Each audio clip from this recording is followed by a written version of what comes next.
Okay, in this lesson we're going to take a look at square roots of non-perfect squares. So last day we saw things like square root 16, and that's 4. That was pretty easy.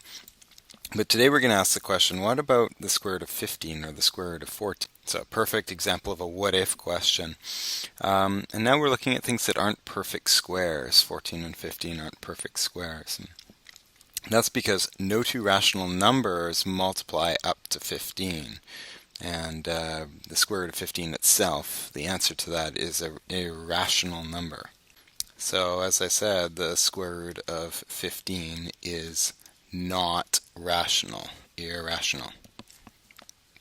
So we need another way to find the answer, and there's a few different ways. You've probably seen two of these methods before.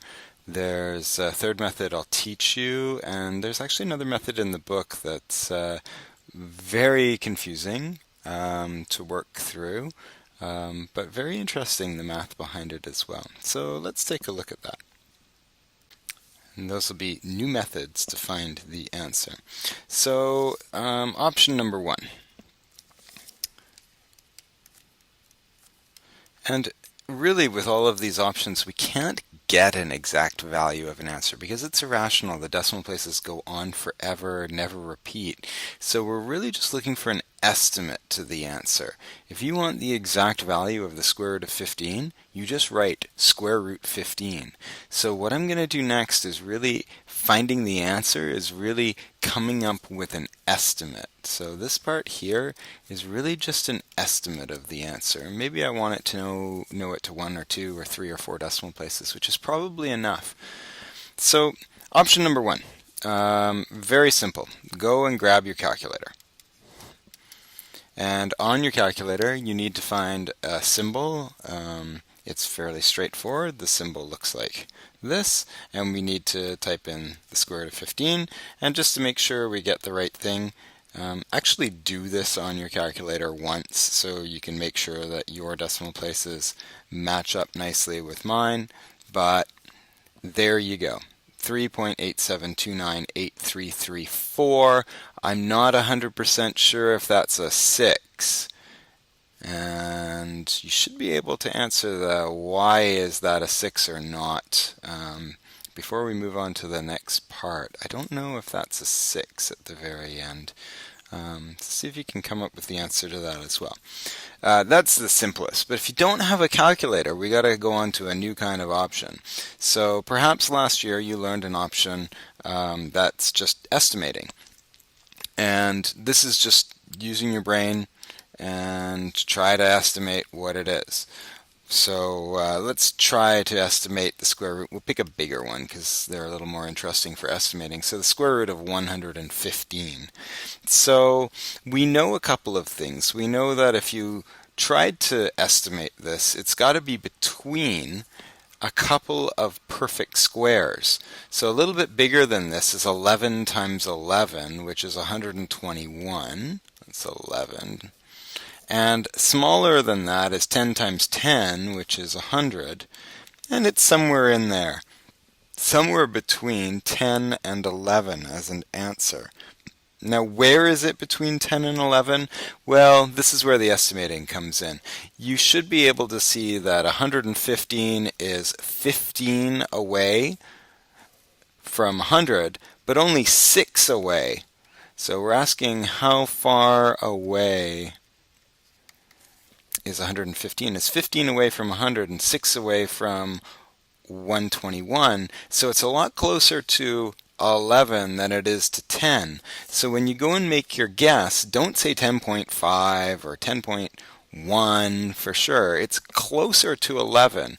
Now you kind of have to say, oh, there's 21 spots in here. It's like 15 out of the 21 on the way. I don't know. This is where you have to guess a little bit. If you guess something like 10.7, fantastic. Turns out that that's really, really, really close. In fact, you can check. You can say, okay, well, I can quickly on the side of my piece of paper do 10.7 times 10.7 and start running through some of these numbers. And if I really, really, really fast, like in the blink of an eye, I can see I get to 107. Oops, have I made a little mistake? I can't add 7 plus 7. 114.49.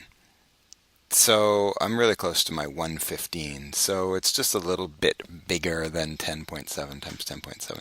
I would like you to be able to estimate within one decimal place. If you're off by a tenth, that's fine. If you're off by a 20th, you probably get half a mark for that. But it turns out that there's a third option that's what we might call an algorithm that's really, really, really nice for finding the answer to these. And it was developed by a mathematician called Heron, so it's named after him. So let's take a look at option number 3. Herons Method. So there's some steps to Heron's Method, and we'll do it again with that example of the square root of 115, just because we know what the answer to that is going to be, or approximately 10.7. We could grab a calculator and see what it is exactly. The first step is to find the closest perfect square. That is as close as possible to a perfect find the closest perfect square, to our non-perfect square. So this is our non-perfect square. Inside here, some non-perfect number has been squared and gotten to 115. And we just saw in the last example, 100 and 121 are close to it, and 121 was the closest perfect square. And so then we say, okay, we've got a value. The closest perfect square in this case, that was 11 squared. That was 121. That was the closest. So then we get a value called a, which is using the closest perfect square to get that a value. And we've got our non-perfect square, and the non-perfect square is this whole value, and we call that x. So this part here is the closest perfect square value, and then we've got another value that we'll call x, and I'll just write that in black. That's the whole 115 in this case. That value there is the non-perfect square. So this is like a square root, but this is a bigger number. That's okay. So that's the first step of Heron's method, is to find these two numbers. Then the next step of Heron's method is to use a formula that he came up with. And the formula has some algebra in it. It's 1/2 a plus x divided by a. So to be able to do Heron's method, we need to know that formula. So if you need to do it on a quiz, then memorize it. It is a little bit tricky, but not too bad. So for this example, we know that our a is 11 and our x is 115. And so let's see what happens if I put those numbers in here. I get 1/2 11 plus 115 divided by 11. Wait, what? That's hard math. So I know we weren't supposed to be using a calculator. We can do this without a calculator. It just takes a long time to do 115 divided by 11. So we're cheating by using a calculator when we're not supposed to be using a calculator. But plug it in, 0.5, that's faster than typing 1/2. Bracket 11 plus 115 divided by 11. Do it on your calculator. Make sure you get the same result that I do, which is 727272727272. Once you've done that, well, that was pretty close. 10.7, that was close. But you can actually get closer. And that's just by repeating this formula. And what you do is you take this value that you have at the end, this value here, becomes your new a value, 10.72. Now if you know how to use the storage buttons on your calculator, and if you don't, I can show you in class, but if you know how to use the storage buttons on your calculator, you don't have to enter in the 10.727272 forever. You can just use the storage feature, recall that number, and plug it in. So it saves quite a bit of time. So if I do this again, now my a value is 10.72 repeating, my x value stays at 115, and I use the formula.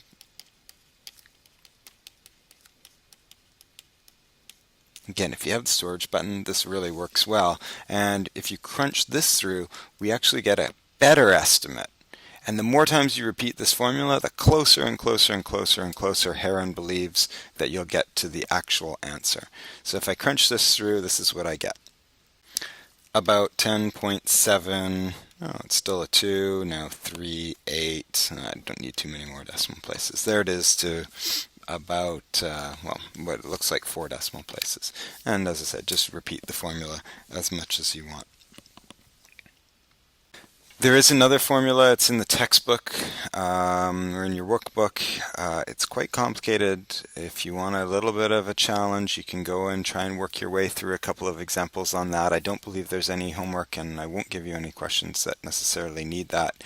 But it is another interesting method to do it by hand. It takes quite a while to do, much more time than these other methods. The last thing is, where do we sometimes see these square roots in imperfect squares? Well, the biggest place that we see it is with Pythagorean Theorem questions. So hopefully you remember how to do that, but the Pythagorean Theorem is when you've got a right angled triangle and you've got two arms or legs, usually called A, B, and the hypotenuse, which is called C. And if you take the squares, yes, the actual squares on these two other sides, A and B, they add up to, the squares of the two shorter sides adds up to the square of the longer side. And if you remember from grade 8, quite often when we were solving these kinds of things, the answer came out to be a non-perfect square. Almost all the time it came out to be a non-perfect square. So you'll see some of those in the flex time work as well today. All right, we'll see you in class. Bye.